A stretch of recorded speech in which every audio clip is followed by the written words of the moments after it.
Assalamualaikum warahmatullahi wabarakatuh.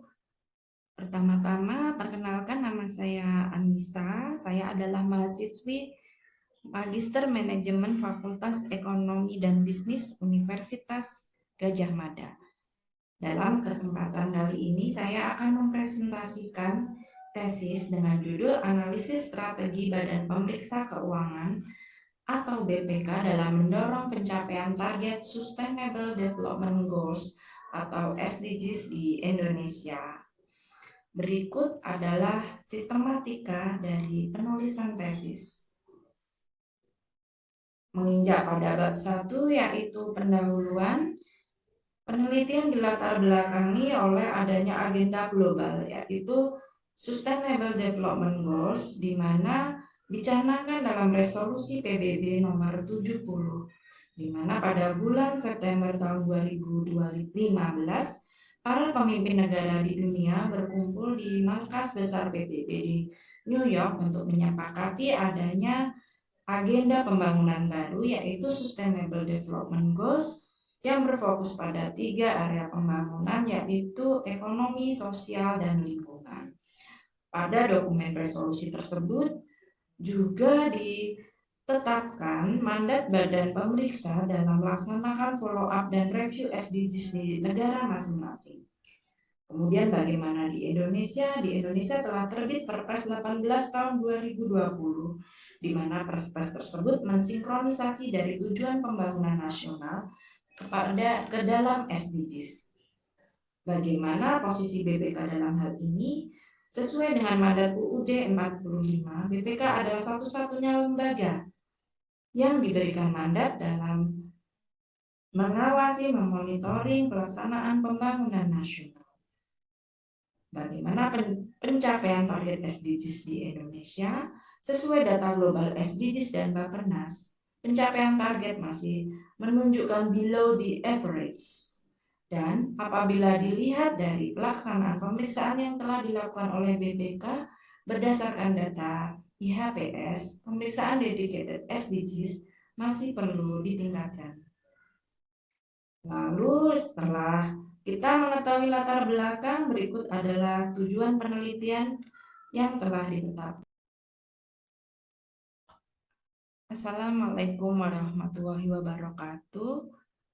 Pertama-tama, perkenalkan nama saya Anissa. Saya akan beranjak pada dukungan SDGs 17 Magister Manajemen Fakultas melaksanakan pendekatannya di sini bisa melihat Gadjah Mada bahwa target 17 adalah terkait dengan saya akan partnership yang dapat dilakukan oleh badan pemeriksa analisis strategi badan pemeriksa mengakselerasi tujuan pembangunan BPK dalam mendorong pencapaian target BPK telah melakukan kolaborasi dengan pemerintah SDGs. Kemudian berdasarkan hasil penelitian BPK juga telah melaksanakan sistem bilateral meeting maupun global partnership seperti yang dilakukan dalam rangka mendukung presidensi pada bab 1 yaitu pada G20 Indonesia penelitian dilatar belakangi juga oleh adanya agenda global yaitu Sustainable Development Goals di mana dicanangkan dalam resolusi PBB nomor 70. Kemudian yang terakhir pada bulan September tahun 2015 kita melihat berdasarkan hasil para pemimpin negara di dunia juga telah mempublish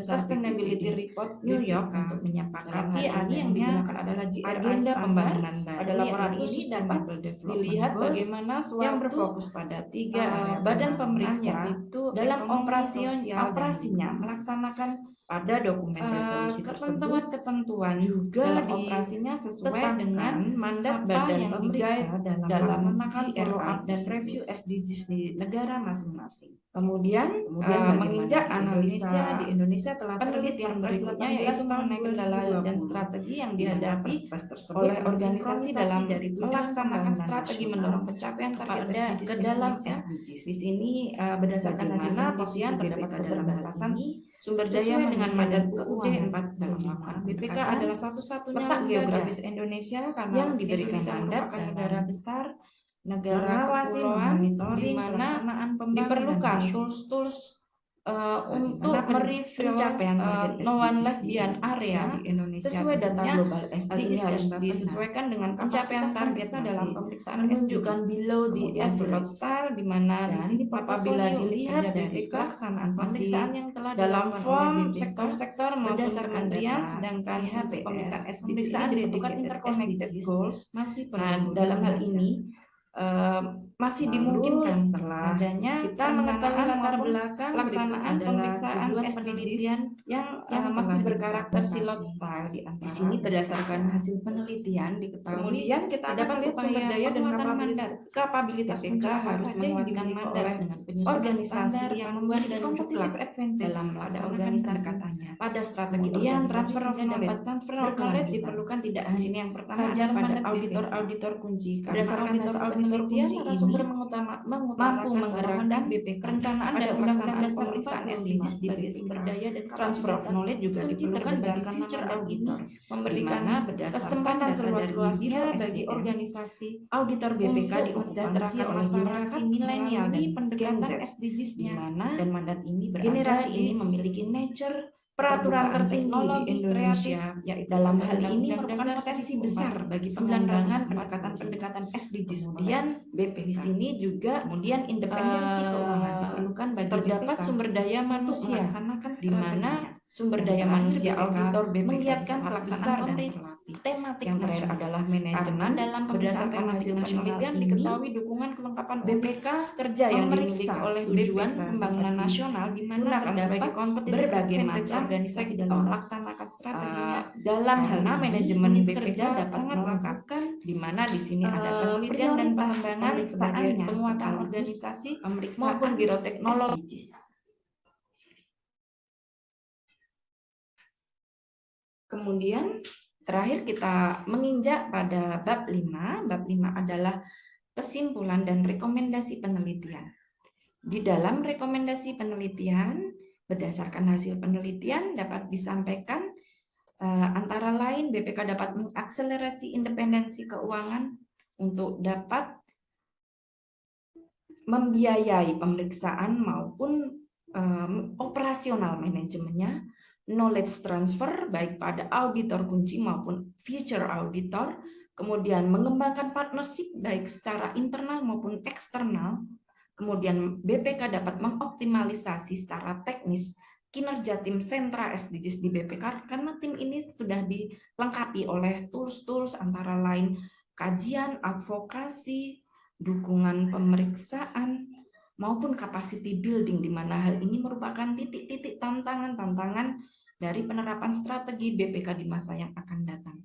Kemudian BPK dapat melakukan penyusunan juklak audit SDGs yang komprehensif untuk pemeriksa BPK, dan terakhir evaluasi strategi. Di sini BPK dapat melakukan evaluasi secara periodik dari strateginya sehingga didapatkan feedback untuk penyusunan pemeriksaan strategi berikutnya dalam mendorong pencapaian target SDGs di Indonesia. Demikian rekomendasi dari penelitian ini. Namun demikian penelitian ini juga memiliki keterbatasan karena yang dilaksanakan penelitian yaitu skop pada rencana strategis Intosai pada tahun 2017-2022.